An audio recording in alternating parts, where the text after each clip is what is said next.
Up to that, Chair, maybe if you could allow me also to raise some rider to the CS, to both the CS and the PS. I know your job is very demanding, hands-on, reactionary in terms of emergency. I don't know where you're headed to. When the next call rings, you might be going to an emergency response area. But there is the issue of gangs in Trans-Nzoia, which I have constantly been in contact with both of you, trying to forward to you these messages, and I believe other leaders as well from Trans-Nzoia, from the women rep to the senator to the other elected leaders. I believe that some of the situations we are seeing, because I remember, Chair, when there was a statement read in the House from Viga, do you remember when MP Muhaya brought the issue, we had to park and went, you know, in the waiting areas to discuss it, because already you had assured me that this was being worked on. There should be a way to mitigate these issues, CS. And you are aware, PS is aware. What are you doing about this issue of gangs in Trans-Nzoia? I'm forced to bring it here because my several efforts to reach, I know you're busy, yes, but this will get out of hand. We must take some actions to mitigate it. You might give me the answer now, or later on we can organize with the rest of the colleagues from the county to come and sit down, but we need a quick action on this. And lastly, infrastructure. Chief's office. I know, or sub-county headquarters. An example, in Kimini, we don't have a sub-county headquarters. But if you went to other sub-counties, you see a lot of investment from your budget line. Now, even as you reorganize, could you relook into affirmative action? And on the chief's office, and we thank you for really expediting the issue of the village elders. But these village elders, most of the time, when we put up the chief's offices, we need to have like a standard plan where they can also have like a waiting area so that they can also have a decent life. Because I know today, without those village elders flowing through the information upwards to the assistant chiefs, DCC, up to the RC, up to your level, it will not be possible if it's not for these men and women. So yes, we appreciate you've come up with the issue of giving them the remuneration, but think also about their well-being in terms of the physical infrastructure. And as I said, also on the distribution, also think of the other marginalized sub-counties in the past, whereby you'll always see that some sub-counties actually, they've been left out. So even as you do the redistribution, for those who put requests across, kindly look into it. Thank you. Maybe we... I think this is straightforward. Because we should be finishing in 10 or 15 minutes. Maybe a rider, you're normally very brief. Yes. First of all, Chair, I want to thank you for this opportunity. I want to thank the CS, particularly for the tours you went the other day. This is what we want, visibility. One of the things which we face in this country is the issue of police doing a good job, but not giving updates to the nation. On a CS, we need to get the police up there again. We need them to be telling the nation about these sensitive issues which are coming up every now and then, so that the nation can be able to appreciate what they are doing. I'm very happy the PS also came up with the issue of village elders. And let me tell you, CS, I was there over the weekend. The village elders are very excited. It's because of what is coming out from the offices. I mean, the CS was there addressing issues. You were there in the coast. We need to see this thing. I want to ask the police to be updating, particularly on cases which are under investigation. You cannot say we are investigating forever. You must give us deadlines and say, in the next 1 month, we are going to give you an answer on this case. But when you have an open-ended investigation, nothing is coming up, we need the police to tell us what they are. They are doing a good job, but you see, they keep quiet. And the Office of Police spokesman, Mr. CS, must be endowed. The police spokesman must be able to be a person who can articulate, like the fellow who was there. Was it Obonyo or who? the spokesman who was the last. We need the police to come out and tell the country, because otherwise they be vilified. The people will say police are doing nothing, and yet they are doing a good job. So we need to see visibility. I like the way you are moving around the country and telling everybody what you are doing, and we are very happy. Thank you. Back to you, Buenos. Yes. I think, Mr. Chair, just quickly, is that first of all, on the follow-up to the Mr. Bukala's issue, Ms. Bukala's issue, I think I will relay the information back to the DCI to update the family if the update has not been ongoing. But usually there is an investigation officer who always, in more investigation cases, who always updates families. And I think I will, if that has not been the case to Mr. Bukala's family, I will make sure that I take it back. As to the whereabouts of this suspect, I believe that you can see all the evidence is pointing at one person. So the question is only where that person is. And I think now the investigation moved to who is the suspect to where the suspect is. And I believe that, again, with you know, as you can see, we will need collaboration with also neighboring countries, just in case if he ran away to the neighboring countries. And then on the chief's office, I agree with you that when we build the SCC's office, maybe we should always have consideration of where a chief or so can operate from. When we build the chief's office, we should have a place for the assistant chief where he can sit and the village elder. So we have been grappling with one full design to have a police station of administrative units, so that then if you get well-wishers or NGCDF or any other person, they want to build a police station, they know the standard design of a police station. They know the standard design of a chief's office, standard design of, so that one, we will follow up to make sure that that is completed. Then we need to encourage as many members of the public as possible to give to these causes, to build a police station, to build a chief's office. It shouldn't be government alone. Even the business community can do so, because this is a joint collaboration between the community and government.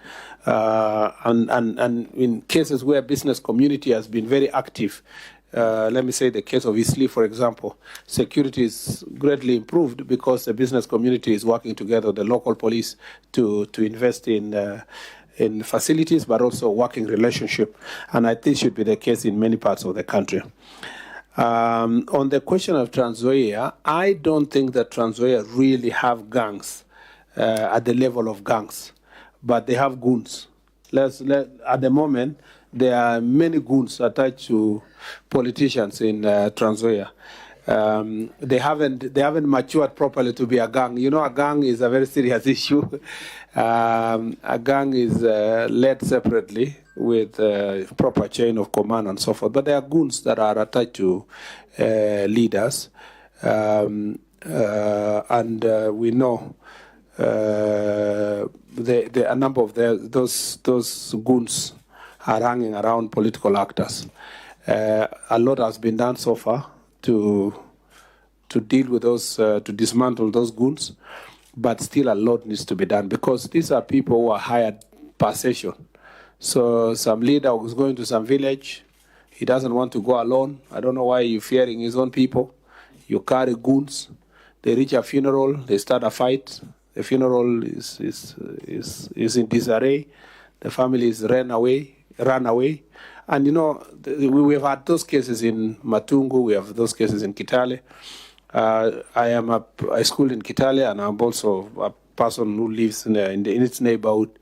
And there was a time you go to Kitale and walk in the streets normally. But now if you go to Kitale and you're walking around, you also have to get some people to escort you, because there are many goons around that can make your life very difficult. We've been working very hard with the county security team in Trans-Nzoia, and I'll be visiting there as part of our county also visits. But a lot has been done to deal with this issue, but we will still do more. This is just basically politics, very bad politics which really we should not have in our country. And you see, one person organizes young people to heckle and fight others, then everybody else has to recruit people because they realize that it is not enough to have security, formal security. You have to have also some bouncers to escort you. It starts like a nice thing, like you have some people to take you around, then slowly it grows to become organized goons. And then before long, it will now be gangs, the way Mheshimiwa said. So we are dealing with it. But if it reaches a stage where we have to arrest some politicians and deal with them, we'll do it so that we can make the county peaceful. There are some counties that are so peaceful, Mr. Chair. Yet there are some certain counties that have this kind of goods. You know, a number of these counties, I don't want to use my county as an example, but if you look at my county, anybody goes, leaders go together with their opponents, they go to the same meeting, they talk, they leave. Not a day that somebody organizes anything. You know, you don't have to prepare to go to Elgeyo Marakwet. And I must appreciate all the leaders that come from that county. But there are some counties I don't want to mention that you have to put a budget to go and visit your own constituency or to your own county for some people to escort you. And before long, they tax you this, tax you the other one, and the place becomes very chaotic. We need to work very hard to bring the country into some good level of order. And then on the issue of chief's office also, we depend on NGCDF. Let's work together. Support us also in some places. I am a firm defender of NGCDF, even when I was a senator, because I don't see the reason why in my constituency, for example, whether I am elected or not elected, I don't see how we should return money to Nairobi and then come here to beg to build classes and police stations and police. If there is a better model of decentralized resources than GCDF, and if we manage to get even the kind of returns that we get from NGCDF, if we got that from other devolved funds, if we got even a fraction of the devolved, for example, when we were in Senate, we were insisting, because the law says so, we're insisting that 40% of the money for devolution should go to development. But counties now cannot even reach 10%. Because they have inflated the human, because of experience of politics. So the wage bill has been increased. So if I come, I hire people. If I another one, I hire people. But the way NGCDF is so strict in terms of wage bill, almost 97% of the money go to development, it makes a difference. I am making a case on behalf of my ministry that even as we praise and appreciate NGCDF, let's work together on the security part. I know the schools have been built. We are almost at a level where we can say, yes, fairly built. But administrative units, which are extremely important, the chief's office, police station, we should. If you are talking about affirmative action in Trans-Nzoia, because you have not gone to Tana River. You go to Tana River, the headquarters of Tana River, the county commissioner is living in some kind of a shanty there at the corner. That is his office. You know, as a committee, you need to go there. And you ask yourself, you know, if there is no definition of marginalization, that is outright marginalization. So we need to work on it. And because as a ministry, we are struggling with development funds in different places, if we can get cases of NGCDF supporting us, even if it is 50-50, then we can see the budget that is appropriated here. We can share 50-50, say, if it is 25 million to build a good police station, we can contribute 10, like that. Then the country can be better. And some constituencies are doing that, and they're doing very well. Some have not even attempted a single police station, Mr. Chairman. Chair, could we kindly request the minister to make his support for NGCDF official? It has always been official. It's on record. It has been on record from when I was a senator. No, even when it was when you used to have a fight between governors and I mean counties and constituencies.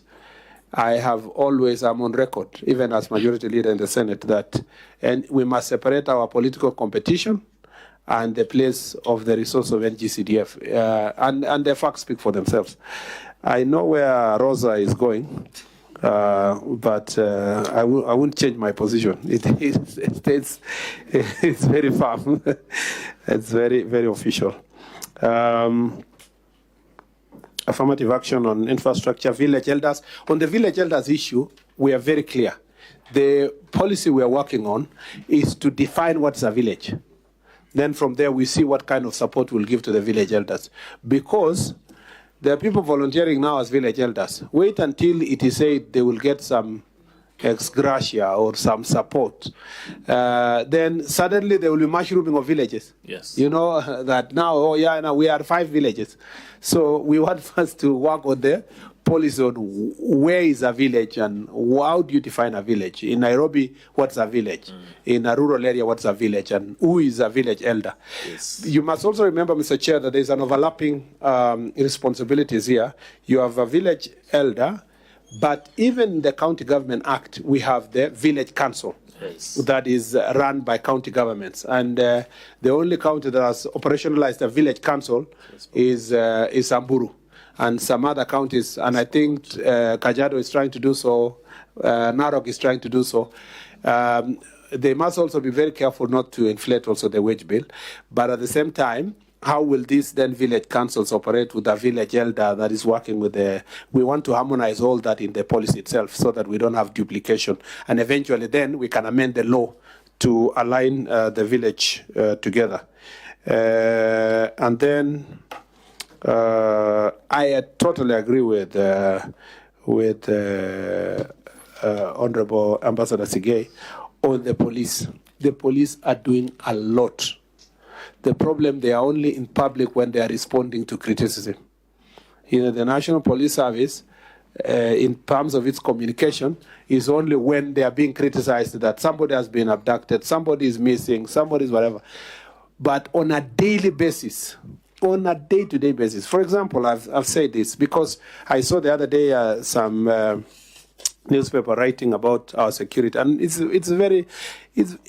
extremely embarrassing that you know, a nationally circulated newspaper would, in a disparaging manner, speak about our security sector, including there is no country in the world, that its opposition or its newspapers will be discussing the strength or lack of its police.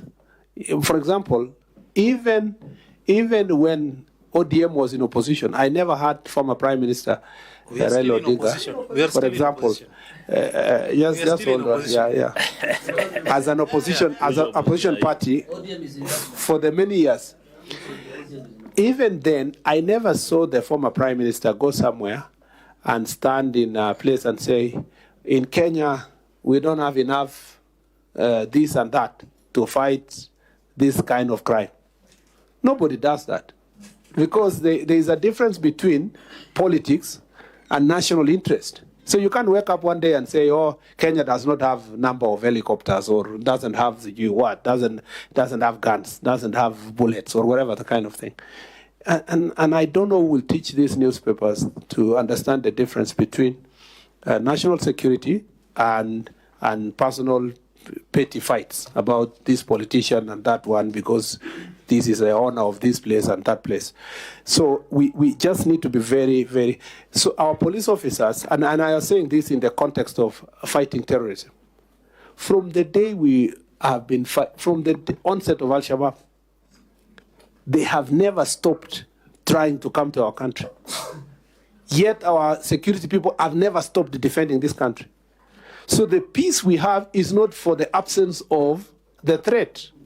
It is because of the daily effort of our police officers, which includes the NPR, but also the daily effort of citizens who live in frontier counties.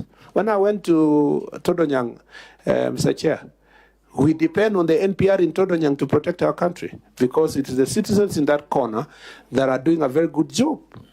Kibish, yes. You go to Mandera, you go to Marsabit, you go to Tana River, you go to Lamu, you go to West Pokot. Most parts of the border areas which are security prone, the citizens, the NPR, and the police are working together to secure our country. But because there was one incident here over Ramadan, another incident over Christmas, another incident over there, somebody blows up and says that this country is Tatars and so forth. Yet every day, the security are protecting this country. So the point you've made, PCCK, we take it seriously, and when we go back, we will communicate National Police Service to re-engineer their communication.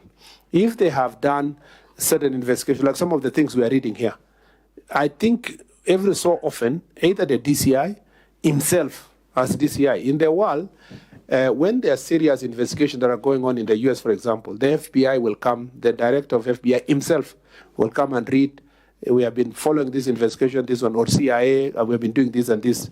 So I think at some point the DCI should himself in person.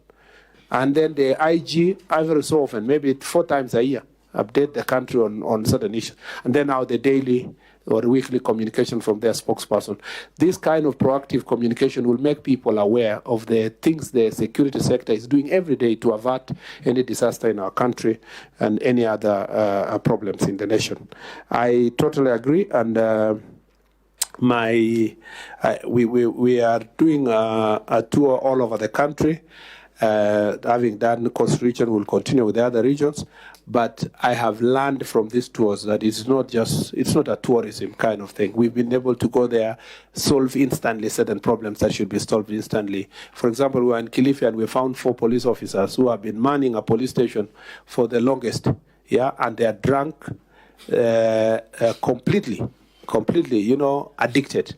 And immediately, by virtue of just being there, we took them to rehabilitation camp so that they can be attended to, because the community was saying these people are sick. They have been like this for 2 years and so forth. They are the only ones manning this police station.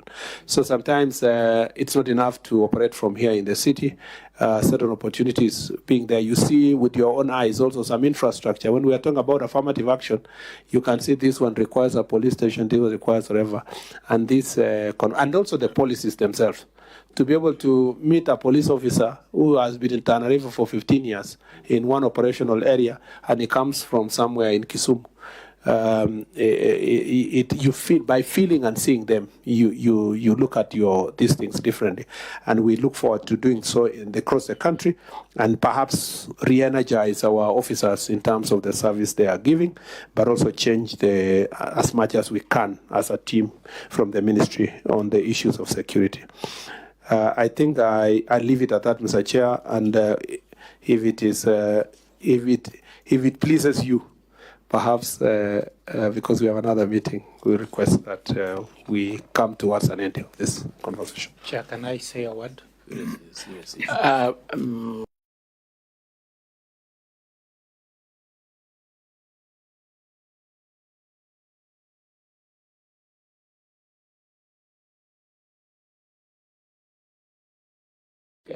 Protas and GUU, and of course the CS that earlier even indicated that you'll be having another meeting. Initially we have got about 11 questions, but you had exhausted at least the question whose members appeared. And I want to direct at this. For the rest of the question, we can able to have them, because already written responses, the table for records, the documents of the House. And there were 2 or 3. I think Mary talked that there was no sufficient time to have them responded to, which I did commit to the House.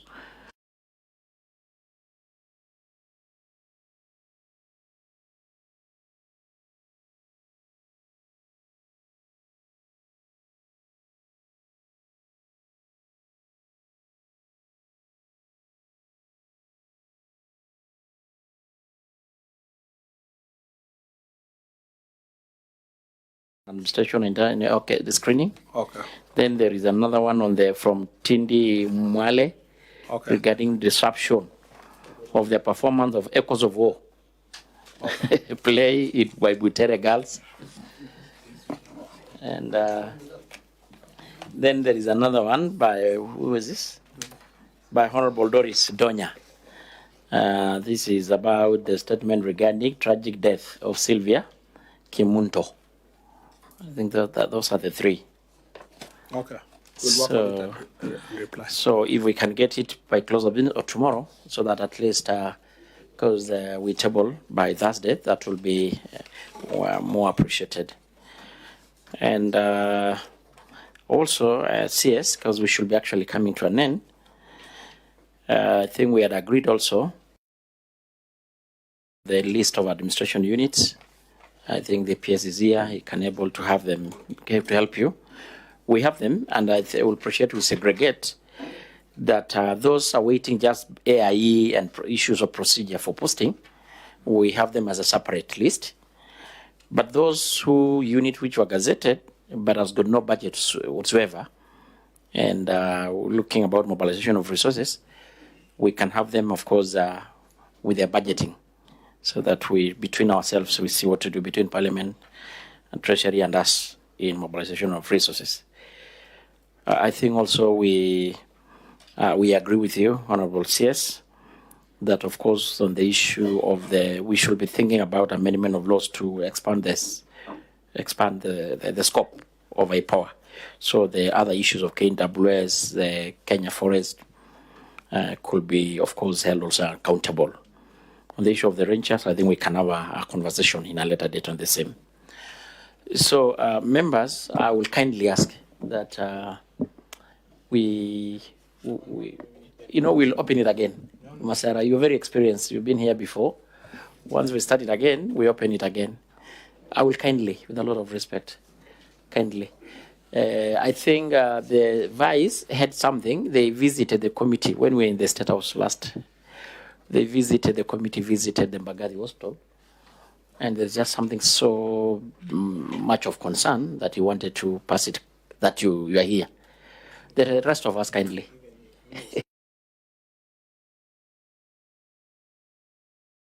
So give Masara to pass our information, then Vice. Then we wrap up kindly. Thank you, Chair. Daktari, please. My 1 minute, Chair, this was very concerning.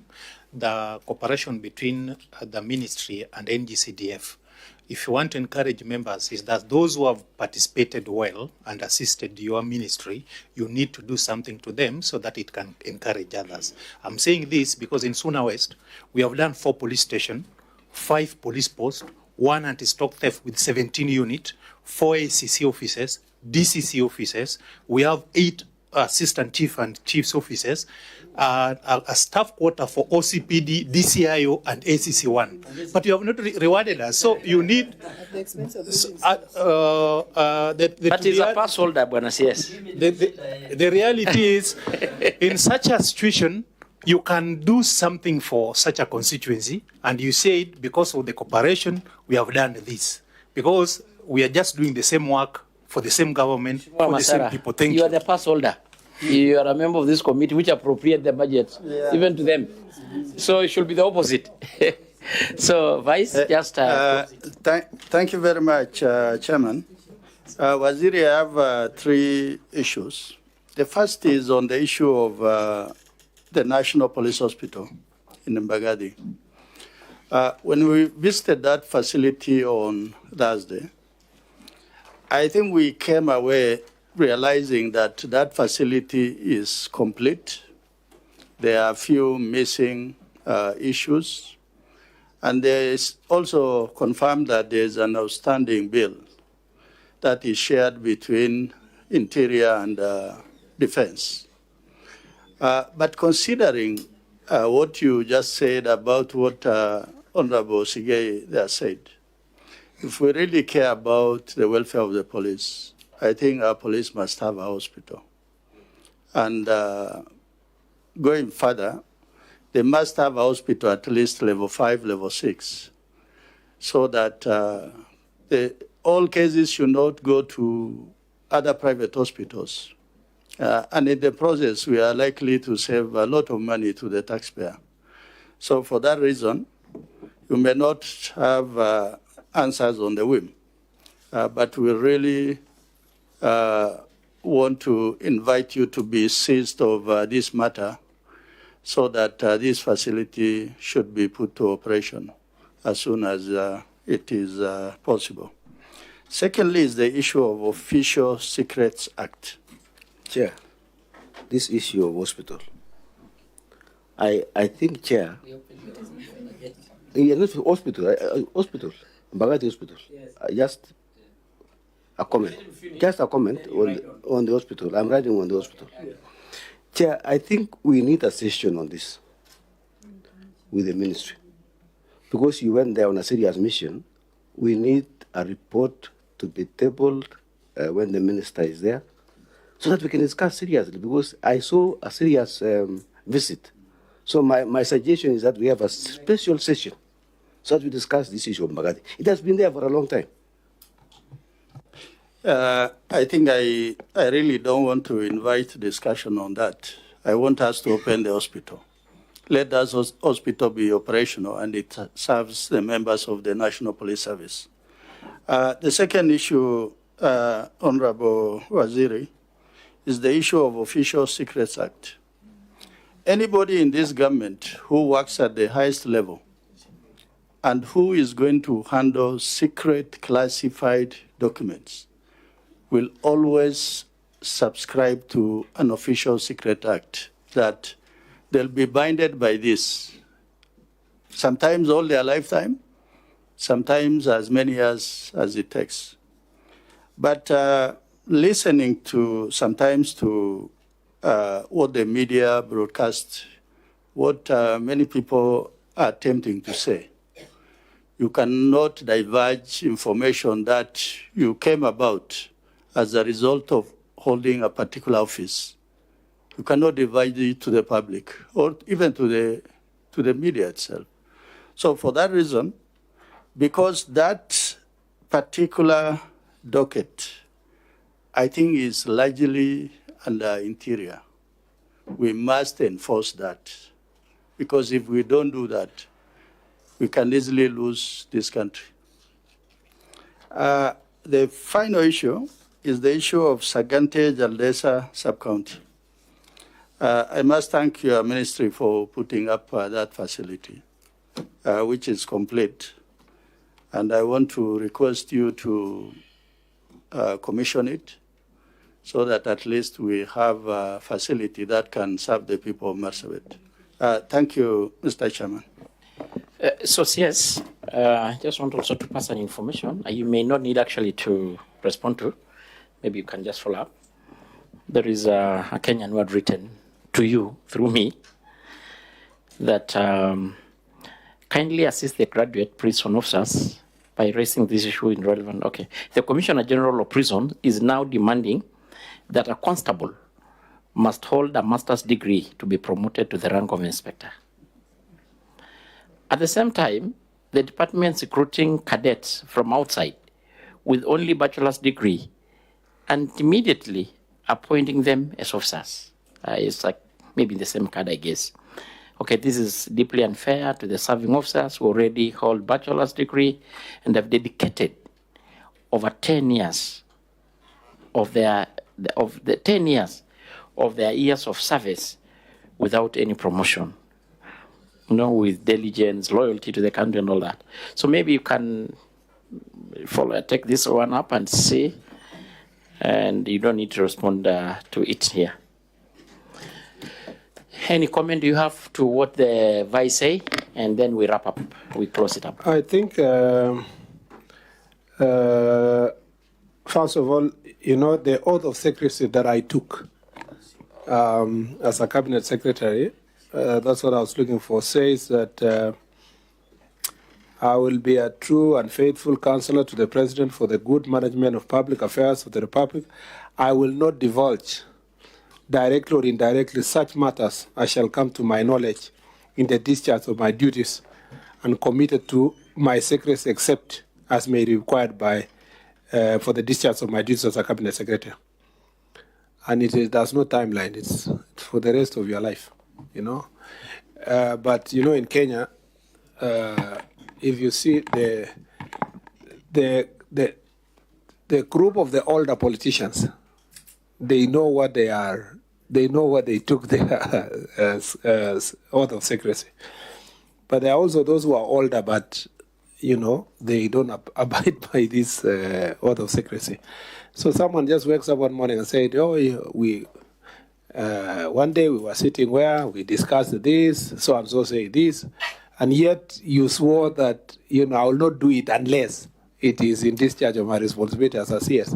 Once you live there, you go and do your other issues out there. And there are people who are in this parliament who have been ministers. You will hear nothing about what they used to do, nothing. I served with Haji, I have served with Amos Wako, I have served with many former cabinet secretaries. There was no day, even in private, they will tell you certain things, So I think maybe it's not in my purview, but maybe as colleagues in cabinet, for example, just as an example, even for the PSS, maybe it's something that needs to be to run through people what that means, and what are the attaining consequences for how you, if you are going to divulge certain information that has come to your knowledge by virtue of holding a certain office. It says something about you, not just for the time you have now left the office, but for the time you intend to come back to any office. It says something about the kind of person you can be in terms of being trusted to hold certain offices. And it's important for people to separate those things. And you have not said anything, and I have not said anything. I'm just saying generally. That is what it means. On the question of National Police Hospital, I think the issue is just the amount. If we can get in the budget so that the contractor can release the facility, and we have a pending bill of 850 million. If that can be sorted, we are good to go. Even if it is halved, we can then start a conversation with the contractor so that they can release. Otherwise, from my last engagements, everything else is in advanced stage, including recruitment of the men and women who will serve, the health workers and so forth. And then on the issue of sub-county, we hope to visit your county in the month of May. So for the security meetings, maybe you can spend one more day to open or something. Based on how we'll agree with you, we can have time to discuss. On the issue of prisons, I think there is some small misunderstanding because I somehow understand that message, because there are some people even who went to court. I think in the recruitment of the prisons that is going to happen end month, there are 2,500 constables that are going to be recruited. It has absolutely nothing. It has no limit of the minimum qualification are provided for there and so forth. For the 500 professionals, it is specific to the certain professions. Yeah, architects, civil engineers, medical professionals. So now somebody misunderstood that for those specific professional qualifications, it should have first given an opportunity to those who have degree who are already serving. But this is an architect. There is no way by virtue of you got a degree, you are constable, and you got a degree, you can be an architect. Or you can be. And if you are there, definitely, if the architect was already there, it means by going out to advertise more, we are trying to get more architects, more doctors, more, and so forth. So I think some clarification needs to go out there for people to appreciate that the 500 professionals being hired are specific to particular professionals with specific academic and professional qualifications for one to hold those offices. Otherwise, the promotion of those who are, I know the concern where it comes from is because that person is being hired as a nurse or as an architect, and then comes at a position of an inspector. So the one who came as a constable and has since qualified to get a degree is hoping that it would have been automatic. That takes them to inspector. But the route of coming is different. We are trying to attract specific skills and to keep them, which is not easy, Mr. Chair, because even in the DCI, and that's something to be discussed later, part of the reasons why we're not keeping many professionals to do the forensics and so forth is because our salary and the ranking is at a certain level. And if you don't have a special scheme for these people to be held, these are scientists who are sought after all over the world. They can easily get jobs in the private sector or outside the country. So they had to start from that position by virtue of their professional qualifications. Asante sana. Thank you. So thank you so much, CS and your team. I really want to appreciate on behalf of Parliament for honoring the invitation and address the majority of questions that are of greater interest to the Kenyan. So members, the meeting is adjourned until